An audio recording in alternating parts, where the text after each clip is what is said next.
नमस्कार। आज हम पढ़ेंगे कक्षा 6 कविता 1 नव प्रभात। कोई भी कविता या पाठ पढ़ते हैं तो हमें उससे पहले उसके अर्थ के बारे में उसका अर्थ मालूम होना चाहिए। तो जैसे नव प्रभात कविता का नाम है, तो नव का मतलब होता है नया और प्रभात का मतलब होता है सुबह। तो इसमें पाठ किसका, कविता का नाम हो गया, अर्थ हो गया नया सवेरा, अगर हम इसको सरल अर्थों में कहेंगे तो। अब है, हम कोई भी कविता या लिखने से या पढ़ने से पहले हम उसके प्रसंग के बारे में पढ़ते हैं या लिखते हैं। अगर मौखिक पूछा जाता है तो उसका प्रसंग होता है। तो प्रसंग में है, प्रस्तुत कविता नव प्रभात पाठ्य पुस्तक नव भारती से ली गई है। इस कविता के कवि सोहनलाल द्विवेदी हैं। कवि द्वारा कविता में सुबह के समय प्रकृति में होने वाले प्राकृतिक परिवर्तनों का वर्णन किया गया है कि सुबह क्या क्या परिवर्तन होते हैं, क्या क्या होने लग जाता है, इस कविता में बताया गया है। अब हम कविता पढ़ेंगे और उसका अर्थ पढ़ेंगे।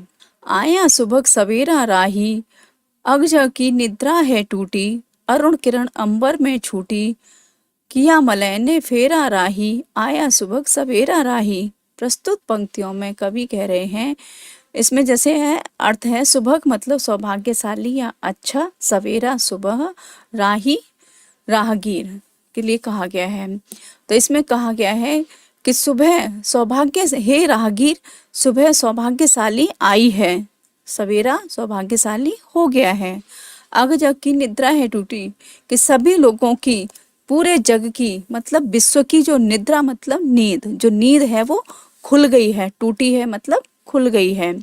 अरुण किरण अंबर में छूटी, अरुण का मतलब होता है सूरज, लाल रंग भी होता है और सूरज भी होता है।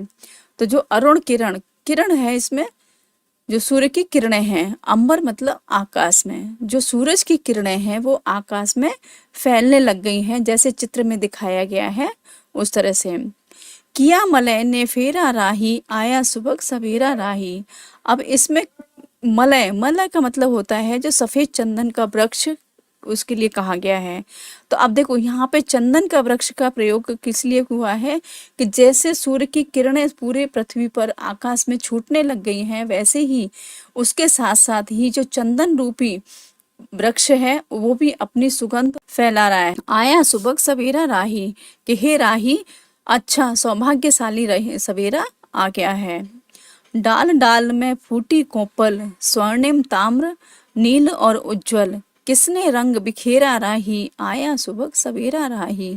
फिर इन पंक्तियों में कवि कह रहा है, डाल डाल मतलब हर टहनी पर, पेड़ की हर टहनी पर, कोपल होता है वृक्ष की जो कोमल लाल रंग की, गुलाबी रंग की जो छोटी पत्तियां होती हैं उनको कोपल बोला जाता है। तो पेड़ों की जो डालियां हैं उन पर लाल कोमल कोपल जो मुलायम पत्तियां हैं वो निकलने लग गई हैं। स्वर्णिम, स्वर्णिम होता है सोने जैसा, और ताम्र मतलब तांबा, नील मतलब नीला, और उज्जवल मतलब सफेद। तो पूरे आकाश में कैसा सोने जैसा चमकने लग गया है, और तांबे की जैसी चमक होती है, नीला आकाश है, उज्जवल होने लग गया है। तो ये कैसा है, ये सुबह के दृश्य का वर्णन किया गया है। किसने रंग बिखेरा राही, आया सुबह सवेरा राही। फिर कह रहा है कि ये इतने सारे रंग हैं, जैसे सोने का, तांबे का, नीला, उज्जवल, एकदम साफ, ये सारे रंग हैं, किसने बिखेरे हैं, आया सुबह सवेरा राही, कि सुबह का सवेरा है वो सौभाग्यशाली होकर के राहगीरों के लिए आया है। तुम भी अपनी आंखें खोलो, कनक किरण के जल में धो लो, मन का मिटे अंधेरा राही, आया सुबह सवेरा राही।